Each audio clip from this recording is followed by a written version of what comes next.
Buongiorno cari amici, benvenuti anche oggi nel canale vostro Marietto Veneziano. Oggi vi voglio dire una cosina che molti magari non sanno di quelli che mi seguono, ma prima di fare questo il vostro Marietto vi chiede di iscrivervi al canale di Legare Marietto Veneziano e di venirci a trovare nei nostri gruppi Facebook e chiaramente anche in quello di Telegram, perché lunedì sera alle 20:30 teniamo un percorso esoterico il Legarda e io e chiaramente sempre aiutati da grandissima Milas. In più cari amici vi voglio anche segnalare che il De Garda in questo periodo sta facendo un cerchio di fuoco intorno all'Italia a livello esoterico con un gruppo di maghetti in erba ogni sera alle 21 sempre su Telegram. Vi ricordo che chiaramente Telegram è gratuito e ci si può iscrivere in qualsiasi momento e vi aspettiamo numerosi, siamo circa già 150 e più volontari.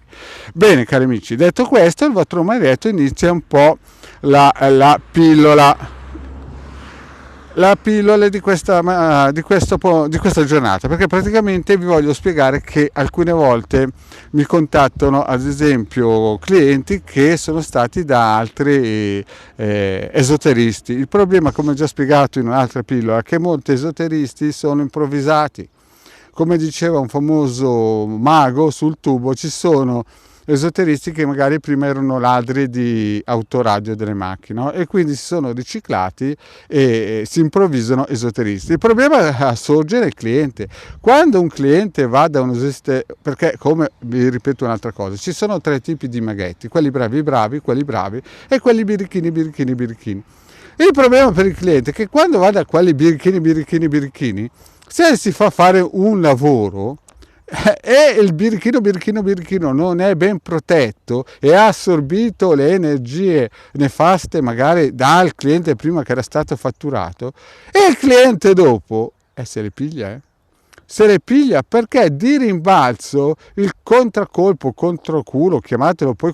come meglio credete, il rinculo come si chiama, è assicurato, perché ci sono delle cose che bisogna sapere a livello esoterico che sono importanti, e se certe persone si improvvisano maghi della domenica, come si dice, per arrotondare lo stipendio o fare furbetti, no? Rischiano di praticamente intaccare e rovinare o a peggiorare la vita del cliente che si propone, no? Magari vede un esoterista che fa lavori a basso prezzo e non si rende conto che quel tipo lì non ha proprio ben capito che cosa vuol dire lavorare nel mondo esoterico e che con le energie non si scherza e non si gioca. E quindi mi capita spesso di trovare clienti che si sono fidati di esoteristi e poi si sono resi conto che la loro vita era ancora peggiorata ancora di più di quando si erano rivolti a quell'esoterista, anche se gli aveva promesso mari e monti. E questa è anche una causa perché molti di queste persone, questi clienti che vanno da questi esoteristi vengono in certo senso gabbati due volte. In più bisogna dire un'altra cosa: questi tipi di esoteristi, quelli birichini, che poi esoterista è un nome inappropriato, però io sono ancora elegante, lo sapete che il vostro Marietto è sempre sullo stile elegante, praticamente hanno un'aspettativa di vita nettamente inferiore, proprio perché essendo praticamente delle pile non organiche ma di energie basse, praticamente si caricano di pesi e di scorie e di spurie di tutte le persone che vanno a rivolgersi da loro, e quindi quando uno va a rivolgersi da questi soggetti praticamente loro diventano degli accumulatori, dei cestini della spazzatura e in un certo senso diventano anche amplificatori per il cliente dopo. E quindi succede sempre che oltre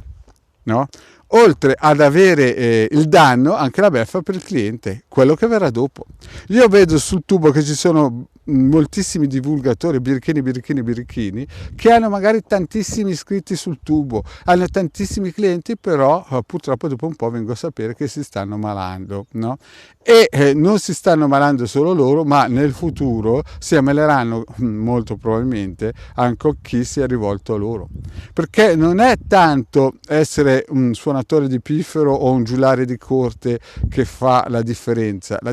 fa avere le conoscenze esoteriche, quelle buone e quelle che valgono. Gli altri sono magari dei bravissimi venditori di frigo agli eschimesi, ma nella realtà stanno facendo più danni che utile. Bene cari amici, questa piccola pillola è per mettervi sull'attenti che molte volte quando vedete prezzi brillanti oppure vedete gente che ha tantissimi iscritti e che sembra che faccia miracoli, ma perché poi quando si stringe si vede che effettivamente quello che c'è dietro vale poco, dovete stare attenti e lontani. Il vostro marietto vi ha messo dei circuiti di protezione da utilizzare sul canale vostro del capitano.altervista.org e sono gratuiti ed è meglio che quando contattate un birichino vi mettiate sotto questa protezione. Bene cari amici, anche oggi il vostro marietto vi ha detto questa piccola pillola e vi chiede di iscrivervi al canale del legale Marietto Veneziano. Grazie cari amici e alla prossima, ciao!